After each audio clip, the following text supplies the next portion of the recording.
మధురలో ఘోర రోడ్డు ప్రమాదం 10 మంది మృతి 6గురికి తీవ్ర గాయాలు.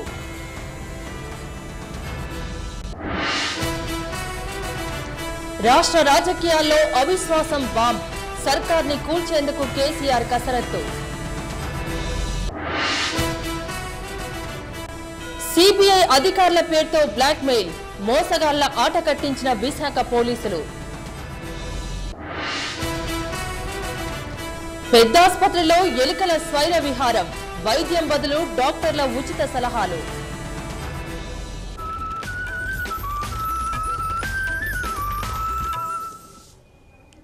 ఉత్తరప్రదేశ్లోని మధురలో ఘోర రోడ్డు ప్రమాదం జరిగింది. బృందావన్ సమీపంలో బస్సు ట్రక్ ఢీకొట్టడంతో 10 మంది చనిపోగా 6గురికి తీవ్ర గాయాలయ్యాయి.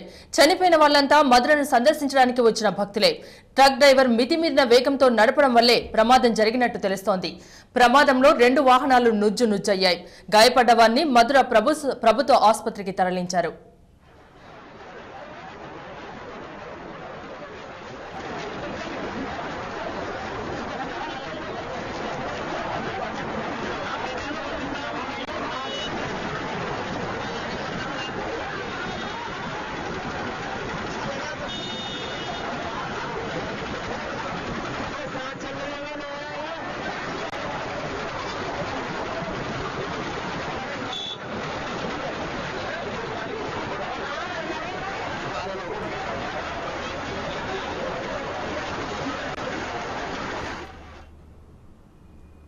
రెండు 2014 తర్వాత కాంగ్రెస్ తో పొత్తు పెట్టుకుంటామన్న వైఎస్ విజయలక్ష్మి మాటలను ప్రజలు అర్థం చేసుకోవాలని చమత్కరించారు టీడీపీ అధినేత చంద్రబాబు.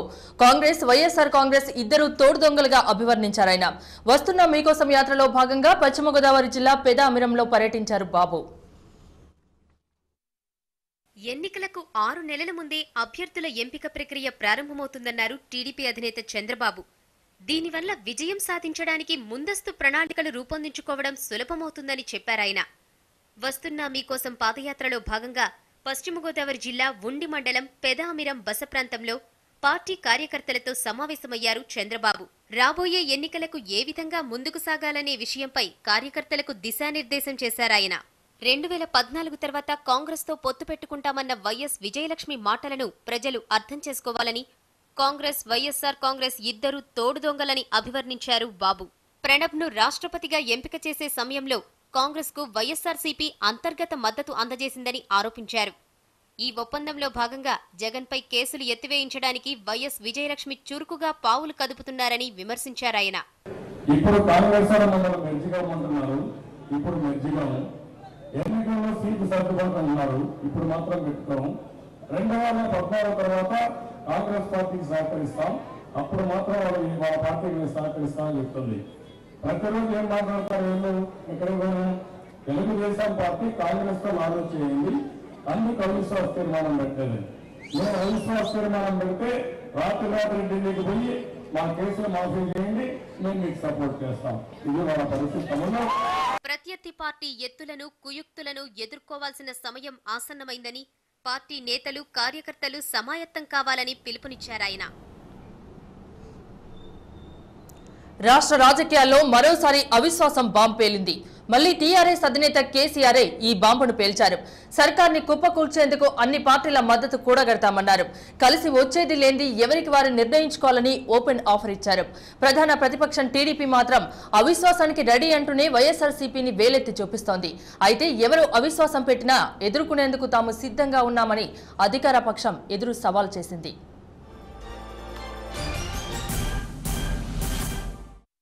కరెంటు కష్టాల్లో కొట్టుమిట్టాడుతున్న కిరణ్ కుమార్ రెడ్డి సర్కార్ మెడపై మళ్లీ అవిశ్వాసం కత్తి వేలాడుతోంది. విద్యుత్ సంక్షోభానికి కారణమైన సర్కారుపై ప్రజల్లో విశ్వాసం లేదని ఆరోపిస్తూ బడ్జెట్ సమావేశాల్లో అవిశ్వాస తీర్మానాన్ని ప్రవేశపెట్టాలని టీఆర్ఎస్ నిర్ణయించింది. బడ్జెట్ సెషన్స్ పై సమావేశమైన టీఆర్ఎస్ ఎల్పీ అవిశ్వాసంపైనే తీవ్రంగా చర్చ జరిపింది. తెలంగాణ రైతాంగం పంటలు నష్టపోతోందని, కనీసం తాగడానికి మంచినీరు కూడా దొరకడం లేదని, కరెంటు కోతలతో పిల్లలు చదువుకోవడం కూడా ఇబ్బందికరంగా మారిందని ఆరోపించారు టీఆర్ఎస్ అధినేత కేసీఆర్. ప్రజలను ఇబ్బందుల పాలు చేస్తున్న కిరణ్ కుమార్ రెడ్డి సర్కార్ను కుప్పకూల్చడమే ప్రస్తుతం తమ ముందున్న తక్షణ కర్తవ్యమని చెప్పుకొచ్చారాయన. ప్రజా సమస్యలను పరిష్కరించడంలో కూడా పూర్తి స్థాయిలో విఫలం చెందింది. తెలంగాణ విషయంలో కూడా తాత్సారం చేస్తుంది. కాబట్టి టీఆర్ఎస్ ఖచ్చితంగా ప్రభుత్వం మీద శాసనసభలో అవిశ్వాస తీర్మానం పెట్టాలని కూడా నిర్ణయం తీసుకున్నాం. పెడతాం గ్యారంటీగా అవిశ్వాస తీర్మానం. చాలా ఇబ్బందులు జరుగుతున్నాయి. మంచినీళ్ళకు కూడా ప్రజలు అనేకమైన ఇబ్బందులు పడే పరిస్థితులు వస్తూ ఉన్నాయి. బయట రాష్ట్రాలలో కరెంటు అందుబాటులో ఉంది, కొనుక్కోవాలంటే కొనుక్కోవచ్చు, కానీ రాష్ట్ర ప్రభుత్వం మాకు డబ్బులు సమకూరిస్తే మేము కొని ఇస్తాము అని చెప్తున్నారు. అందువల్ల ఈ విషయంలో మేము చాలా తీవ్రంగా స్పందించాల్సిన అవసరం ఏర్పడ్డది. బడ్జెట్ సమావేశాల్లో అవిశ్వాస తీర్మానాన్ని ప్రవేశపెట్టేందుకు ఇప్పటికే గ్రౌండ్ వర్క్ ను మొదలుపెట్టామన్నారు కేసీఆర్. అవిశ్వాస తీర్మానం పెడితే కలిసొచ్చేందుకు ఇప్పటికే బీజేపీ, నాగం జనార్దన్ రెడ్డి సుముఖత వ్యక్తం చేశారని తెలిపిన కేసీఆర్ వామపక్షాలతో పాటు ఎంఐఎం, లోక్సత్తాలను కూడా సంప్రదించామని తెలిపారు. ప్రజలను కష్టపెట్టే ఈ ప్రభుత్వాన్ని కూల్చేందుకు ప్రధాన ప్రతిపక్షంతో పాటు వైఎస్ఆర్ కాంగ్రెస్ పార్టీ కూడా కలిసి రావాల్సిన అవసరం ఏర్పడిందని పిలుపునిచ్చారు కేసీఆర్. మేము భారతీయ జనతా పార్టీని సంప్రదించాం, వారు ఓకే అన్నారు. నాగం జనార్దన్ రెడ్డి గారు కూడా ఓకే చెప్పారు. సిపిఎంని సంప్రదించాం, వారు కూడా మా స్టాండ్ అదే, కాకపోతే పార్టీలో మాట్లాడి ఫైనల్గా చెప్తామన్నారు. ఎంఐఎంను కూడా సంప్రదించాం, వాళ్ళు కూడా పార్టీలో విచారించి మా డెసిషన్ చెప్తామని అన్నారు. కేసీఆర్ చెప్పినట్టే స్వతంత్ర ఎమ్మెల్యే, తెలంగాణ నగర అధ్యక్షుడు నాగం జనార్దన్ రెడ్డి కూడా సర్కార్ను కుప్పకూల్చేందుకు అందరూ సిద్ధమవ్వాలని పిలుపునిచ్చారు. టీడీపీ అధినేత చంద్రబాబు నాయుడు బడ్జెట్ సమావేశాలను బైకాట్ చేసి పాదయాత్రలు చేస్తే బాగోదని, అవిశ్వాస తీర్మానం ప్రవేశపెడితే మద్దతిచ్చేందుకు అన్ని పార్టీలు సిద్ధంగా ఉన్నాయని తెలిపారు నాగం. నిజంగానే ప్రజల విశ్వాసాన్ని కోల్పోయిన ప్రభుత్వాన్ని దించాల్సిన బాధ్యత ప్రధాన ప్రతిపక్షం మీద ఉంది. ప్రభుత్వం అన్ని రంగాల విఫలమైంది. ఇలా ఒక్క రంగంలో కూడా ప్రభుత్వం అదిలేదు, అవినీతి పెచ్చరిల్లిపోయింది. కాంగ్రెస్ను పూర్తిగా మట్టి గర్పించేద్దాం, పాతాళంలో పాతరేద్దాం. రండి, వచ్చి తెలంగాణకు 4 మాటలు అనుకూలంగా మాట్లాడి ఇలా ఇక్కడ ఈ ప్రాంత ప్రజల మనల్ని అందమని చెప్పి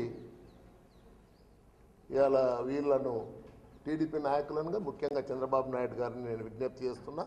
కేసీఆర్ అందుకున్న అవిశ్వాసం అంశానికి టీడీపీ కూడా అనుకూలంగానే స్పందించింది. అయితే అవిశ్వాసానికి వైఎస్ఆర్ కాంగ్రెస్ ను ముడిపెట్టింది.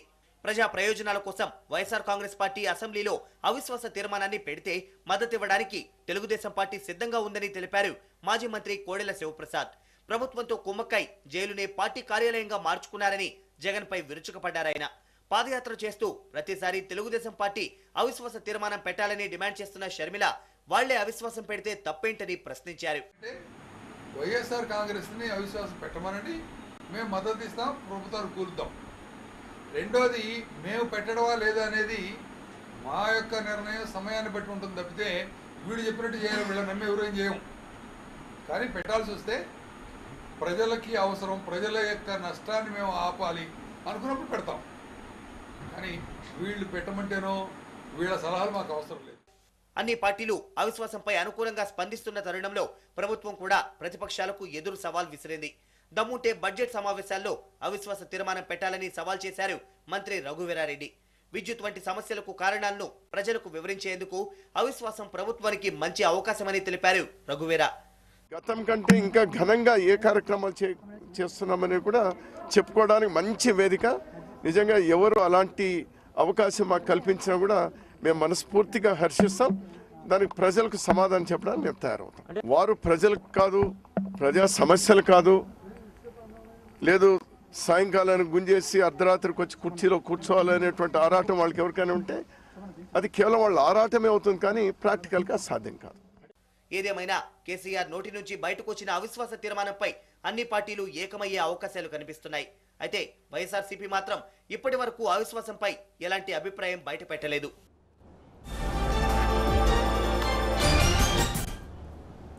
విశాఖలో మోసగాళ్లు బరితెగించారు. ఏకంగా సిబిఐ అధికారులమంటూ 2 వ్యక్తులు బ్లాక్మెయిల్ కు దిగారు. బొమ్మరిల్లు డెవలపర్స్ కార్యాలయంలో చొరబడి నానా హంగామా సృష్టించారు. కట్ చేస్తే 3 టౌన్ పోలీస్ స్టేషన్ లో ఊచలు లెక్క పెడుతున్నారు.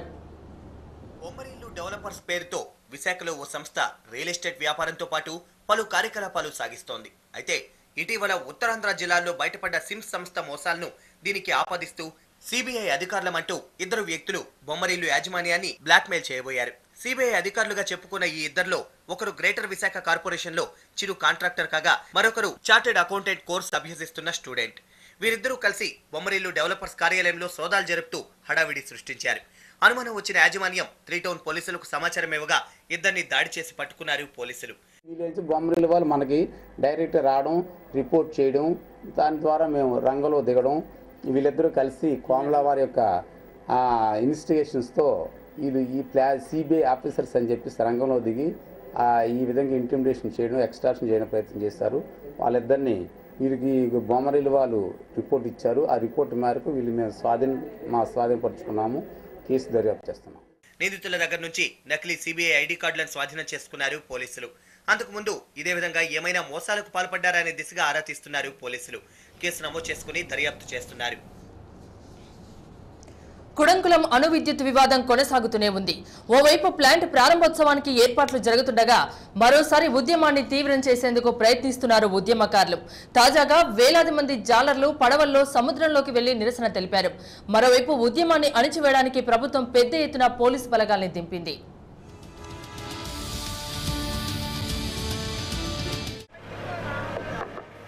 తమిళనాడులోని తిరునల్వేలి జిల్లా కుడంకులంలో ప్రారంభోత్సవానికి సిద్ధమవుతున్న అణు విద్యుత్ కేంద్రాన్ని మూసివేయాలని డిమాండ్ చేస్తూ ప్రజలు మరోసారి ఉద్యమానికి సిద్ధమయ్యారు.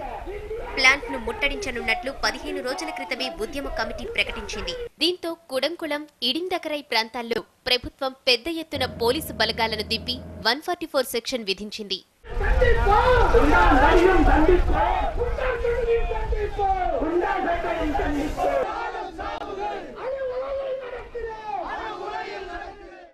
ప్రకటించిన ప్రకారమే ఉద్యమకారులు ఏమాత్రం వెనక్కి తగ్గకుండా కుడంకులం వెళ్లడానికి సిద్ధమయ్యారు.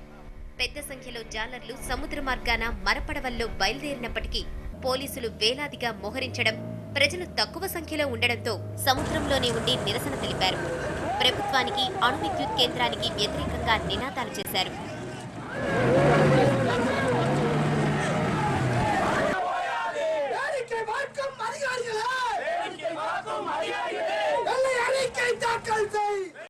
కుడంకులం ఉద్యమం వెనుక విదేశీ శక్తులున్నట్లు ప్రభుత్వం భావిస్తోంది. ఉద్యమం నిర్వహించడానికి స్థానికుల ఖాతాల్లోకి విదేశాల నుంచి నిధులు చేరుతున్నట్టు అధికారులు గుర్తించారు. ఈ విషయాన్ని సీరియస్ గా తీసుకున్న కేంద్ర హోంశాఖ ఉద్యమానికి అడ్డుకట్ట వేయాలని నిర్ణయించింది. నెల రోజుల పాటు కుడంకులం పరిసరాల్లో 144 సెక్షన్ విధించింది. అయినా ఏమాత్రం వెనక్కి తగ్గేది లేదని తెగేసి చెప్పారు ఉద్యమకారులు. మరో రోజు భారీ జనంతో ప్లాంట్ ను ముట్టడించనున్నట్లు హెచ్చరించారు.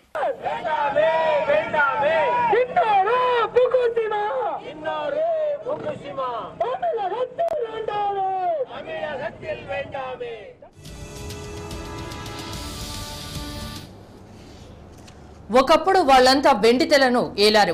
ప్రేక్షకుల కలల సామ్రాజ్యానికి వారే పట్టప్రాణులు. గ్లామర్ ప్రపంచం మెరుపు మాసిపోకముందే రాజకీయాల్లోకి అడుగుపెట్టారు. అందమైన లోకమని రంగురంగులుంటాయని భావించిన వారికి రాజకీయ పరమపద సోపానంలో పాములే కనిపిస్తున్నాయి. ఆటుపోట్లను ఎదుర్కొని తమిళనాడు సీఎం కాగలిన జయలలిత లాంటి వారు ఒకరిద్దరు మినహాయిస్తే జయప్రద, వాణిశ్రీ, శారద, రోజా, కవిత, జయసుధకు రాజకీయాల్లో చేదు నిజాలు తెలిసొస్తున్నాయి.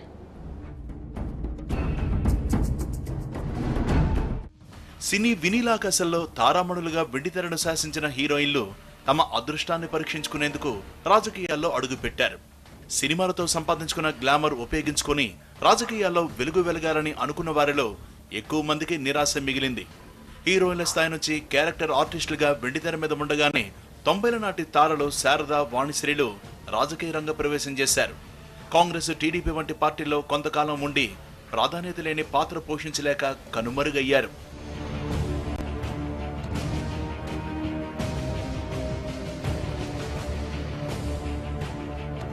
వాణిశ్రీ, శారదల తర్వాత జయప్రద, విజయశాంతి రాజకీయ రంగంలో తమ అదృష్టాన్ని పరీక్షించదలుచుకుని చెరో పార్టీ తరపున రాజకీయ తెరంగేట్రం చేశారు. కొంతకాలం బీజేపీలో ఉండి అక్కడ ఎమడలేక సొంత పార్టీ పెట్టుకుని మళ్లీ టీఆర్ఎస్ లో చేరిన విజయశాంతి జయప్రదలాగే ఎంపీ స్థానానికి ఎదిగారు. జయప్రద కొంతకాలం తెలుగుదేశంలో మహిళా విభాగంలో ఉన్న ఆ తర్వాత అభిప్రాయ భేదాలతో టీడీపీకి గుడ్ బై చెప్పి జాతీయ రాజకీయాలపై దృష్టి పెట్టారు. సమాజ్వాదీ పార్టీ తరపున 2 సార్లు యూపీలోని రాంపూర్ నుంచి గెలిచిన జయప్రద పరిస్థితి ఇప్పుడు మళ్లీ మొదటికొచ్చింది. రాజమండ్రి నుంచి ఎంపీగా పోటీ చేయాలనుందని ఎవరు అవకాశం ఇచ్చినా నిలబడతానంటూ రచ్చగెలిచిన జయప్రద చివరకు ఇంటి ముఖం పట్టాల్సి వచ్చింది. అన్ని చోట్ల ఒకే సిద్ధాంతం ఏంటంటే, ఇంక్లూడింగ్ చంద్రబాబు గారు, ఇంక్లూడింగ్ ములాయం సింగ్ గారు. ఏ పార్టీలోనైనా సరే సినీ ప్రచారం చేసిన తర్వాత వాళ్ళు ముఖ్యమంత్రి అయిన తర్వాత ఆ నటుల్ని కానీ నటీమణులు కానీ మర్చిపోతారు. సో ఇది మనకి ఎన్ని సంవత్సరాల నుంచి ఈ పరంపర వస్తుంది. కానీ ఇప్పుడు నేను అవన్నీ కూడా నమ్మాలని అనుకోవటం లేదు. ప్రజలకి ఏది కావాలో ఆ పార్టీ దగ్గరగా ఉండి ఆ ఉద్దేశాలతో ఎన్టీఆర్ ఎలాగైతే ప్రజల మధ్యకి వెళ్ళారో ఆయన ఆలోచనలు నాకు దగ్గరగా ఉన్నాయి కాబట్టి నేను రాజకీయంలోకి వచ్చాను. So please give me some time. ఇక తెరపై జయప్రదకు సరిజోడుగా వెలిగిన జయసుధ వైఎస్ఆర్ ప్రోద్బలంతో తొలి ప్రయత్నంలోనే ఎమ్మెల్యే కాగలిగారు. అయితే రాజకీయాల్లో రాణించడం సినిమాల్లో నటించినంత తేలిక కాదని తెలుసుకున్న సహజ నటి ఈ మధ్య అసలు రాజకీయాలంటేనే విరక్తి కలుగుతోందని ప్రకటించారు. అవినీతి పరులు, అశ్రిత పక్షపాతుల మధ్య తాను ఇవ్వలేనంటూ రాజీనామాసనం సంధించారు. ఈ రోజుల్లో కాంపిటీషన్, సినిమాల్లో ఎంతమంది హీరోయిన్స్ వస్తారో ఇక్కడ నంబర్ ఆఫ్ పీపుల్ ఉంటారు. సో అక్కడైతే హీరోయిన్స్గా త్వరగా మనం ఏదో కొంతవరకు లాగించగలం. కానీ పాలిటిక్స్ ఇస్ నాట్. జయప్రద గారు అయ్యారా పోనీ, ఐ థింక్ లాంగ్ ఇన్నింగ్స్ మా హీరోయిన్స్లో తనే అనుకుంటాను. కొంచెం 5-10-15 years ఉన్నింది అనుకుంటాను. So it's so difficult for a women and especially for an actress. It's very very difficult. నేను పెద్ద ఏం మనకు అర్థం కావాల్సిన రాజకీయాలు వచ్చి అది వేరే దానికి పనికి వస్తుంది. కానీ పీపుల్ని సర్వ్ చేయడానికి పనికిరాదు. పీపుల్ని సర్వ్ చేయడానికి నాలెడ్జ్ కావాలి. సినిమాలను వదిలి రాజకీయాల్లో లక్ దొరుకుతుందని ఆశించిన తారామణుల్లో అందరికీ అదృష్టం కలిసి రాలేదు. ఎన్నో డక్కా ముక్కిలు తిని అవమానాలు భరించిన జయలలిత మాత్రం తమిళనాడు సీఎంగా చక్రం తిప్పుతున్నారు. ఇక ఒకప్పటి హీరోయిన్లు రోజా, కవిత, జీవిత కొన్నాళ్ల పాటు కొన్ని పార్టీల్లో హల్చల్ చేసినా ఎక్కడా నిలదొక్కుకోలేకపోతున్నారు. 2 సార్లు అసెంబ్లీకి పోటీ చేసి ఓడిపోయిన రోజా ప్రస్తుతం వైఎస్ఆర్సీపీలో ఉన్నా తగినంత ప్రాధాన్యత లభించడం లేదు. సినీ ప్రపంచంలో వెలిగిన స్టార్స్ రాజకీయాల్లో మాత్రం స్వయం ప్రకాశితం కాలేక జీరోయిన్లుగా మిగిలిపోతున్నారు.